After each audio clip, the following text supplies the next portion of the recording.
A paz do Senhor Jesus aos irmãos e amigos, sejam muito bem-vindos. Meu nome é Vinícius Meira, este é o canal Sagrada Semente. Hoje eu vou compartilhar aqui um estudo bíblico sobre a ceia do Senhor, ou Santa Ceia, né? Algumas denominações usam a expressão Santa Ceia, outras denominações usam a expressão Ceia do Senhor. Mas no final das contas é a mesma coisa, tá? É aquele culto, né, que normalmente acontece uma vez por mês, onde toda a igreja ali ela se reúne para participar do corpo e do sangue do Senhor ali, em memória, né, do sacrifício que Cristo fez na cruz do Calvário por nós, né? E aproveitando esse tema, eu também quero tratar sobre uma questão que eu vejo que é muito recorrente no meio da cristandade, que é a questão, né, das pessoas que são amasiadas, né? Ou seja, aquelas pessoas que moram juntas, né, constituíram família, mas não têm a certidão de casamento, ou seja, não tem o casamento oficializado lá no cartório, né? E algumas denominações, então, proíbem que essas pessoas participem da ceia, proíbem que essas pessoas sejam batizadas, né? Mas esse entendimento tem algum fundamento, né, bíblico ou lógico, né? Então eu vou tentar aqui passar alguns argumentos e aí vou deixar que você julgue aí por conta própria, tá? Então eu não vou estar fazendo juízo aqui, não estou julgando aqui ninguém, apenas trazendo um entendimento meu aqui e ninguém é obrigado a concordar comigo, tá certo? Então, a princípio, né, irmãos? Então, a princípio, o que eu posso dizer sobre a questão, né, sobre essa questão das pessoas amasiadas que aceitaram Jesus Cristo como Senhor e Salvador, delas não poderem participar da Santa Ceia, né, da Ceia do Senhor, por não terem uma certidão de casamento ali que comprove a união, ou seja, já estão morando juntos há alguns anos, tem família constituída, tem filhos, mas algumas igrejas não reconhecem, né? Então, no entendimento deles, essas pessoas estariam em pecado de fornicação. Então, por isso, não poderiam ser batizados nem participar do corpo do sangue do Senhor. Né? Então, só para os irmãos entenderem, né, irmão, a certidão de casamento ela só surgiu, né, ali por volta do ano 1890. Né? Então, antes de 1890, não existia certidão de casamento. Então as pessoas quando se casavam, né, algumas, por exemplo, algumas que tinham religião, por exemplo, católicos, por exemplo, os casamentos eram realizados na Igreja Católica. E a Igreja Católica ela fazia o registro daquela união ali, mas ela não entregava uma certidão de casamento para as pessoas que estavam casando ali, entendeu? Então, e quem não era religioso não tinha um cartório onde eles faziam ali uma legalização, né, um documento para comprovar a união, né? Então não existia. Então, antes de 1890, não existia certidão de casamento, né? Então, como ficavam esses cristãos, né? Essas pessoas que casavam lá no passado? Então, como que ficavam? Então, não podia participar da ceia, não podia se batizar, porque não tinha uma certidão de casamento, né? A certidão de casamento só passou a existir de 1890 para cá. Então quer dizer que antes de 1890, então todo mundo que era casado ali não tinha, então estava todo mundo em pecado de fornicação, né? Então esse é um argumento que para você pensar aí, né? O outro argumento que eu vou trazer aqui é uma analogia, né? Então, por exemplo, se a certidão de casamento, né, que é um documento que você vai lá no cartório, é lógico, eu não estou aqui anulando a questão da legalização do casamento, tá? Quem tem a condição de ir num cartório e emitir lá a certidão de casamento lá, o ideal, cada cristão, né, vá lá e faça a regularização, tá certo? E então, por analogia, eu quero trazer aqui uma analogia na seguinte situação. Olha só. Então, se é um pedaço de papel, né, se é um documento que oficializa, que legaliza ali a união do casal, né? E esse documento, ele, vamos dizer assim, ele santifica esse casal e habilita esse casal a tomar ceia e a se batizar na igreja. Então, por analogia, ou seja, né, por comparação, aquelas pessoas que moram em área livre, né? Então, e aqui eu não estou criticando quem mora em área livre, né? Mas a gente sabe que na nossa cultura aqui, né, existem muitas pessoas que às vezes não têm um lugar para viver e às vezes usam de uma área livre ali para construir uma residência e morar lá, né? Então essas pessoas que moram em área livre, que não têm, né, o documento ali de posse do terreno, que é a escritura, então por analogia essas pessoas também estão em pecado, porque elas se apossaram de um terreno, né, de um imóvel, um bem imóvel, que não é delas. Tá certo? Então estão morando ali num bem imóvel que não é delas, tá certo? Então essas pessoas também estariam em pecado de furto. Né? Então, por analogia, essas pessoas, esses crentes, esses cristãos que moram em área livre, também não poderiam participar da ceia.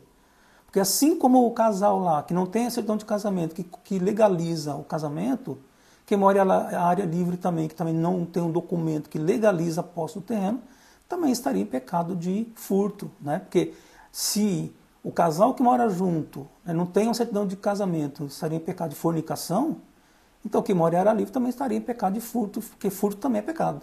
Né? Então, assim, por analogia, quem mora em área livre também não poderia tomar ceia. Tá certo? Outra questão, por exemplo, os irmãos, né, e eu acredito que nas igrejas dos irmãos aí também deve existir muitos irmãos que prestam serviços, né? Irmãos que prestam serviços, por exemplo, de construção civil, né? O irmão ali que constrói uma casa, que pinta, enfim, que faz algum tipo de serviço, né? Ou até mesmo as irmãs, serviço de manicure, por exemplo, né? E outros serviços de limpeza, por exemplo, né? Então esses irmãos que prestam serviço aí também, porque quando você presta um serviço, você está criando ali uma relação. Você entrega um serviço, em contrapartida você recebe ali, né, um erário, uma remuneração por aquele serviço que você está prestando.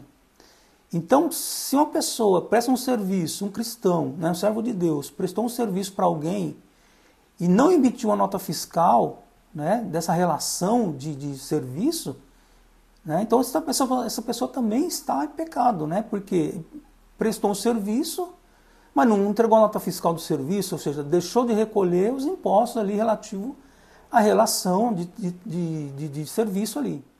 E, portanto, né, então se ele deixou de entregar, né, a nota fiscal do serviço ali, ele deixou de recolher os impostos, né, ISS, por exemplo, né, COFINS, PIS, COFINS, que são os impostos ali, né, da relação de trabalho, né, de prestação de serviço, né. Então essas pessoas também estariam se apropriando, né, de impostos que seriam para o governo, então estaria também cometendo o pecado de apropriação, né, de furto, né. Então também essas pessoas, por causa desse documento, então também está cometendo um pecado. Né? A analogia da certidão de casamento lá que legaliza o casamento, tá certo? Outra situação, por exemplo, quem trabalha sem carteira, por exemplo. Né? Ou seja, quando a pessoa ela vai trabalhar numa empresa, ela está criando uma relação ali trabalhista. Né? Então ela presta um serviço, ela é um empregado, um funcionário da empresa, em contrapartida a empresa paga um salário. Não é? E precisa se legalizar essa relação de trabalho ali, né, com o contrato de trabalho. E ali recolher todos os impostos, imposto de renda, INSS, né, e demais impostos. Então quando a pessoa, um cristão, que trabalha numa empresa sem registro, então ela também está cometendo pecado, porque está deixando de recolher os impostos, né, do governo, está se apropriando de algo que não pertence a ela. Né? Então estão cometendo o pecado de furto também. Então também essa pessoa, por não ter esse contrato, esse documento que comprova a relação de trabalho, então está cometendo um pecado. Né? E o mais grave é que às vezes acontece de ter irmãos, cristãos, que ele faz um acordo com a empresa às vezes demitir ele, para ele poder receber o seguro-desemprego. Aí ele recebe o seguro-desemprego do governo e ainda recebe o salário da empresa ali por fora. Né? Então, que é muito pior, né? Então aí está cometendo furto mesmo, né? Porque está recebendo o seguro-desemprego do governo e ainda está recebendo da empresa lá. Né? Então, se for assim, então esse tipo de, né, essa situação também está cometendo pecado de furto, então também não, essas pessoas também não podem tomar ceia e não poderiam também ser batizadas, tá certo? E aí não vou nem falar, né, irmãos, de cristãos, de gente aí dentro da igreja, né, os irmãos aí dentro da igreja, cristãos dentro da igreja, que compram, por exemplo, produtos piratas, que fazem assinatura de internet, de canais, né, de redes clandestinas, lá, de canais fechados. Né? Então, às vezes, a pessoa paga ali R$50 por uma assinatura de um canal clandestino e a pessoa tem lá 2.000 canais de filmes, de séries, de de canais esportivos em casa, né? Então isso também não é um pecado. A pessoa está investindo em algo clandestino. Irmãos, né, que compram, cristãos que compram contrabando, por exemplo, né, perfumes importados, roupas de grifes, né, importados aí, né, de forma clandestina, de forma ilegal, sem recolher imposto. Né? Então, quer dizer, isso também é errado. Né? Então, isso também é furto. Então, essas pessoas também não podem tomar ceia, não podem ser batizadas. Tá? Dito isso, né, irmãos, então aí você analisa aí, irmãos, né? Você analisa cada situação. Se uma pessoa que não tem a certidão de casamento lá, um pedaço de papel, né? Tudo bem, nós como servos de Deus, temos que andar legalizado diante do homem, né? Então, a gente tem que estar nossa vida tudo em ordem. Mas nós temos que ser coerentes, né? Porque senão a gente fica naquela palavra que Jesus disse, a gente coa um mosquito e engole um camelo, né? Então aí você analisa aí, tá? Então isso foi só um argumento lógico que eu trouxe para você meditar, para você comparar, e aí você tira suas próprias conclusões aí. Você não é obrigado a concordar comigo, tá? Então agora eu vou entrar aqui no argumento bíblico, tá? Então eu vou mostrar aqui, né, a questão da ceia do Senhor, né, da Santa Ceia, e a gente vai extrair mais algum entendimento aqui acerca, né, se uma pessoa, qual que é a situação para a gente tomar uma ceia do Senhor, né? De repente, por exemplo, o marido, sei lá, discutiu com a esposa discutiu com o marido e por causa disso não vai tomar ceia. Então, por qualquer motivo, a gente vai deixar de tomar ceia por qualquer motivo. Então vamos tentar entender aqui, vamos ver o que a Bíblia diz, né, a esse respeito aqui pra gente, tá? Então eu quero trazer para você aqui um texto bíblico que está lá no Evangelho de Jesus Cristo, segundo escreveu João, o capítulo número 6, o verso 52 e 53. Né? Então olha o que diz aqui, né? O que Jesus diz aqui. Disputavam, pois, os judeus entre si, dizendo: como nos pode dar este a sua carne a comer?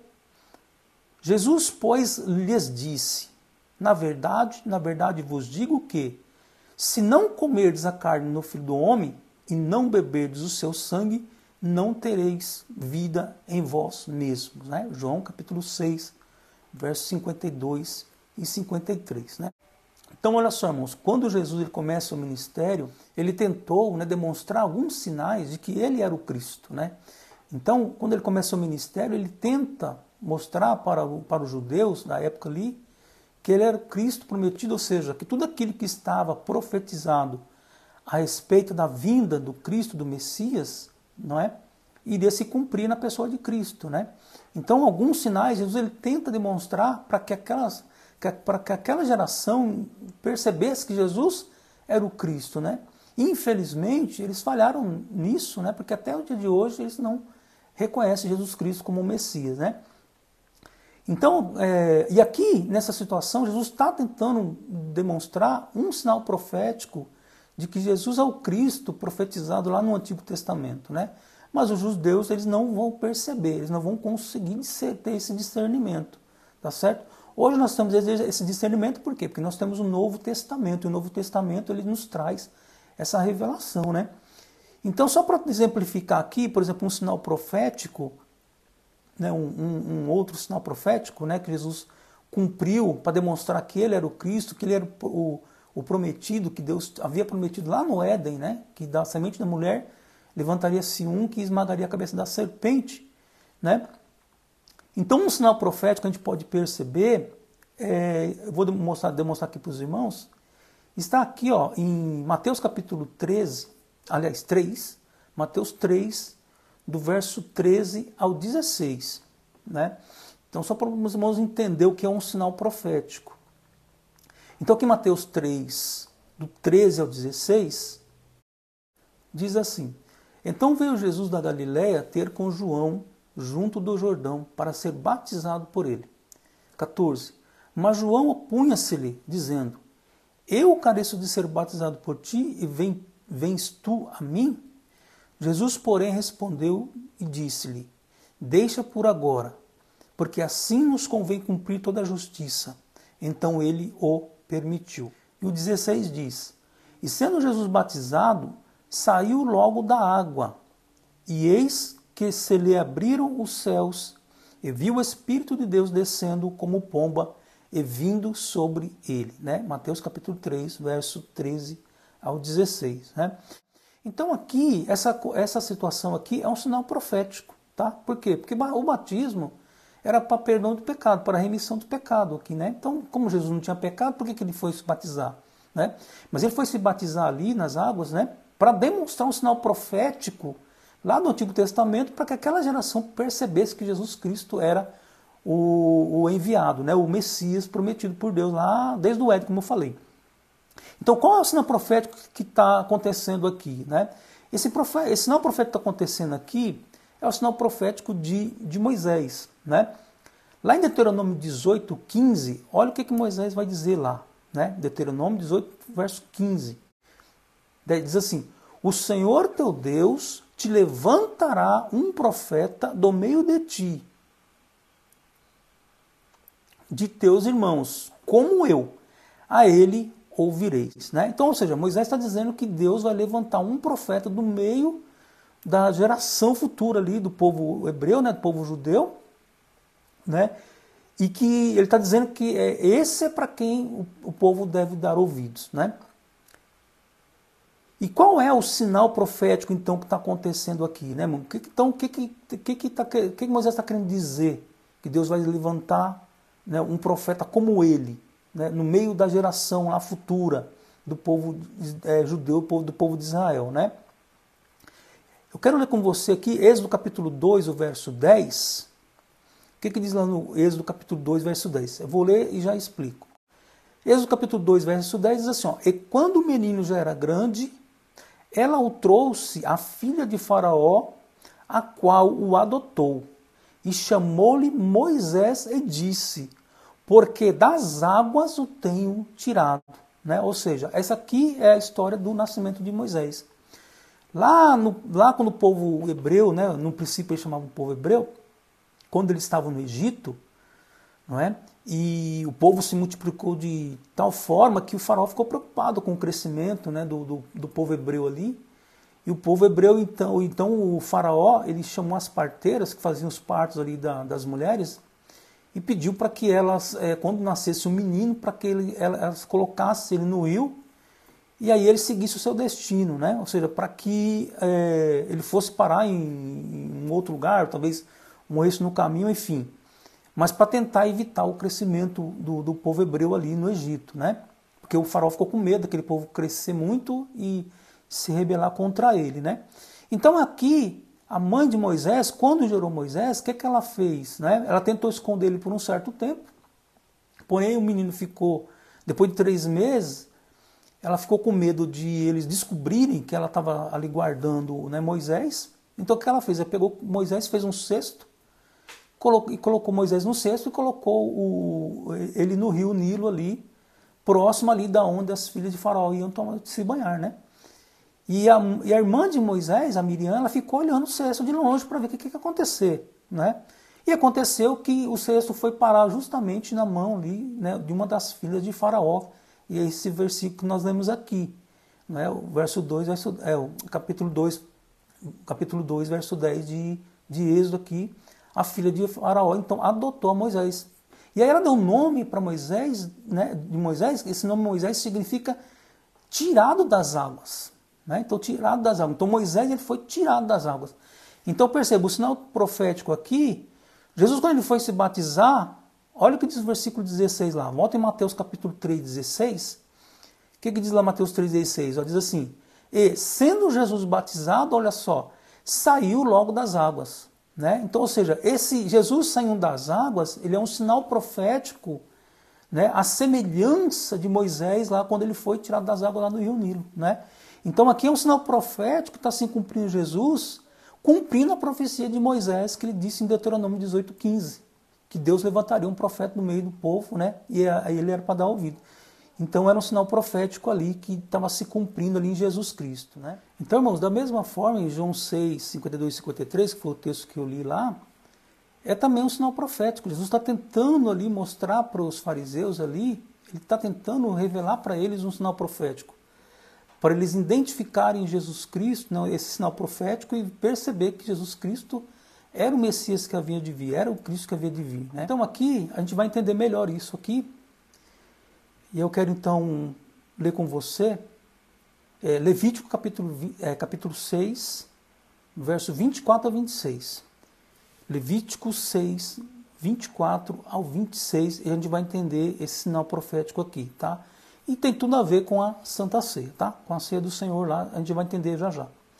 Então aqui, ó, Levítico 6, 24 a 26, diz assim: Falou mais o Senhor a Moisés, dizendo: Fala a Arão e a seus filhos, dizendo: Esta é a lei da expiação do pecado.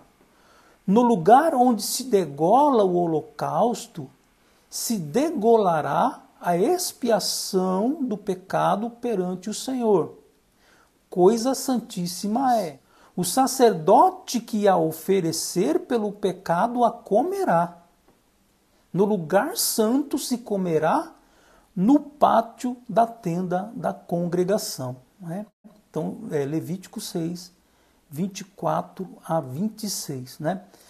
Então, o que esse texto tem a ver, irmão, com João 6, 52 e 53? O sinal profético que Jesus está tentando dizer ali é que Jesus, ele é o Cordeiro de Deus que tira o pecado do mundo. É esse o sinal profético que ele está tentando mostrar para os fariseus ali, não é? Assim como aqui, no rito levítico, lá, o sacerdote, ele tinha que entrar no templo do Senhor com um cordeiro sem mácula, sem mancha, né? Degolar o cordeiro, derramar o sangue do cordeiro, espargir o sangue do cordeiro ali dentro do templo, né? Ou seja, fazer todo um ritual, né? Inclusive queimar o cordeiro ali. E aqui, no texto que nós lemos aqui, está dizendo que no lugar que o sacerdote oferecesse esse sacrifício, ele tinha que comer desse sacrifício que ele estava oferecendo a Deus, para poder Deus receber, né, esse sacrifício que o sacerdote estava oferecendo ali pelo pecado, não é? E aí, irmão, a gente vai ter alguns textos aqui no Novo Testamento que vão corroborar isso que eu estou dizendo, né? Então, por exemplo, aqui, ó, 1 Coríntios, capítulo 9, verso 13. Né? Então, olha o que o apóstolo Paulo fala aqui. 1 Coríntios 9, 13. Diz assim: Não sabeis vós que os que administram o que é sagrado comem do que é do templo? E que os que de contínuo estão junto ao altar participam do altar? Né? 1 Coríntios capítulo 9, verso 13. E também 1 Coríntios capítulo 10, o verso 18. O mesmo Paulo também vai dizer assim, ó: Vede a Israel segundo a carne. Os que comem o sacrifício não são porventura participantes do altar? Né? Então o que Paulo está dizendo aqui? Ele está dizendo que aqueles que ministram, né, lá no altar, lá no ritual lá do Antigo Testamento, né, os que ministravam ali, o sacerdote que ministrava ali o ofício sacerdotal ali, o sacrifício. Então cada pai de família tinha que subir a Jerusalém de ano em ano, pela Páscoa, né, por ocasião da Páscoa, ele levar ao sacerdote um cordeiro, para que esse cordeiro fosse sacrificado ali pelo pecado do sacerdote e pelo pecado da família que estava apresentando ali o cordeiro ali, pelo pecado, né?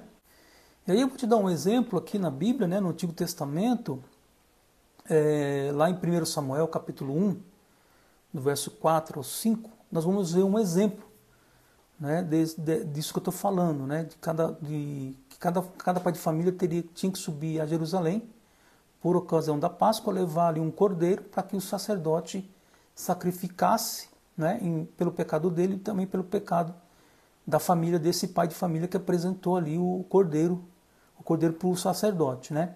Então aqui, ó, 1 Samuel capítulo 1, verso 4 e 5, o que diz aqui? Ó? Diz assim: E sucedeu que no dia em que Eucana sacrificava, dava ele porções a Penina, sua mulher, e a todos os seus filhos e a todas as suas filhas.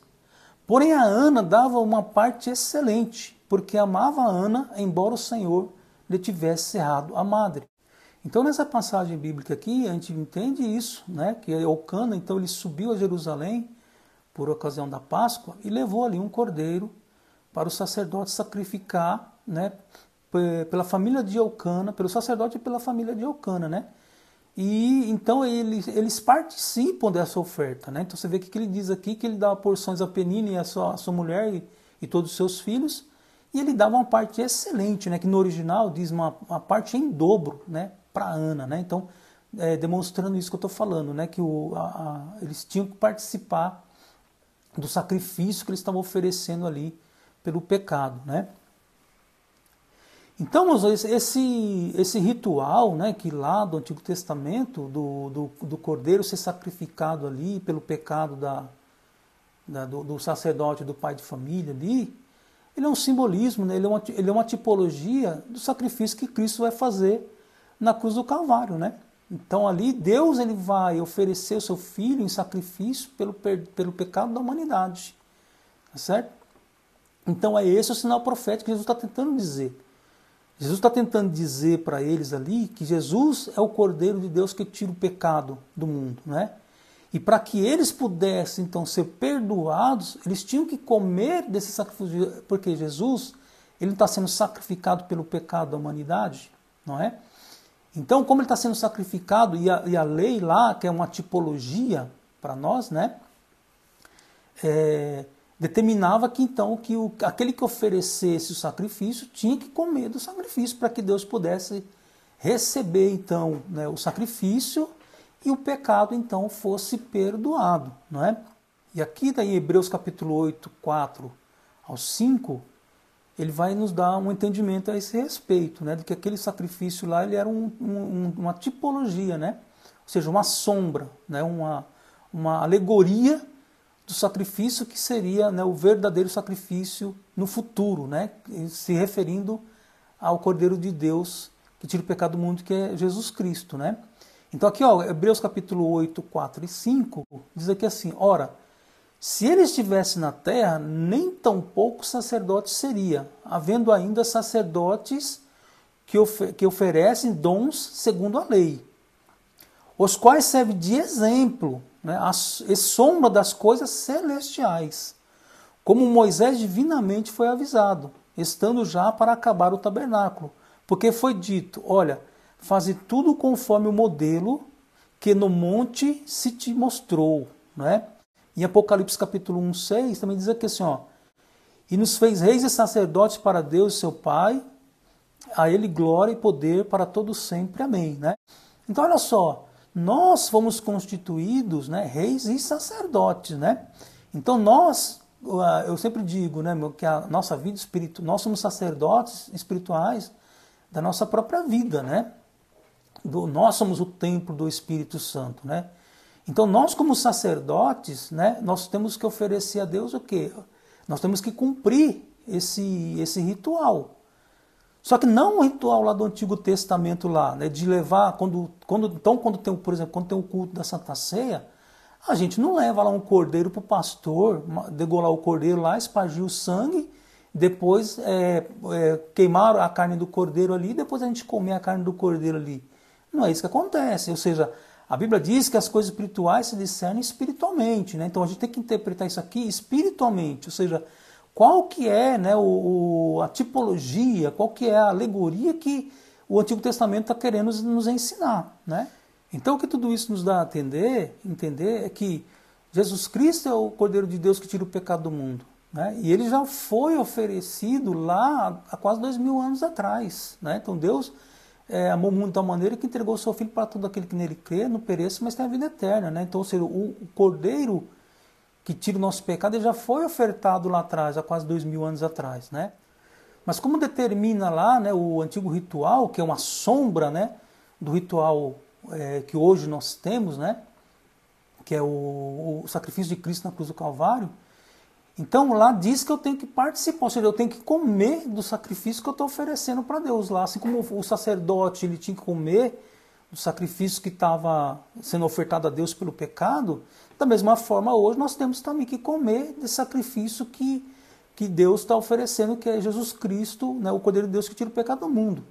Mas como que eu vou comer a carne de Cristo? Né? Como que eu vou comer a carne dele? Né? Se ele morreu há quase 2000 anos atrás, como que eu vou voltar no tempo para poder comer a carne dele, né? Então, quando Jesus reuniu os discípulos ali, antes de ser crucificado, né, ser preso e crucificado, ele fez uma santa ceia com os discípulos ali, e ele pegou o pão, partiu e disse, olha, esse pão é o meu corpo que é partido por vós. E semelhantemente, ele pegou ali o suco, o vinho, né, e disse, olha, esse aqui é o sangue, meu sangue que é derramado por vós, né, comei e bebei todos vós, né. Então, ali no culto de Santa Ceia, né, então a gente come aquele pão e bebe aquele suco de uva, né, como o próprio Jesus disse, em memória de mim, né, ou seja, relembrando o sacrifício que Cristo fez na cruz do Calvário por nós, né. Então nós somos obrigados a participar do corpo e do sangue do Senhor ali, por quê? Para que Deus possa receber o nosso sacrifício, ou seja, o sacrifício que foi Cristo que morreu na cruz do Calvário pelo nosso pecado. Então, para eu obter o perdão dos meus pecados, eu preciso comer da oferta que eu estou oferecendo. Então, eu preciso comer o pão e beber o suco de uva ali, representando o sangue de Jesus, né? Então, assim, não existe nenhum motivo para a gente deixar de comer ou participar do sangue do Senhor, da Santa Ceia, né? Por mais grave que tenha sido uma falha nossa que nós venhamos cometer, mas como nós entendemos aqui, vimos aqui nesses textos bíblicos, a gente precisa participar, a gente tem que participar. Porque o próprio Senhor Jesus Cristo, ele diz, né? Aquele que não come minha carne, não bebe meu sangue, não tem parte comigo, né?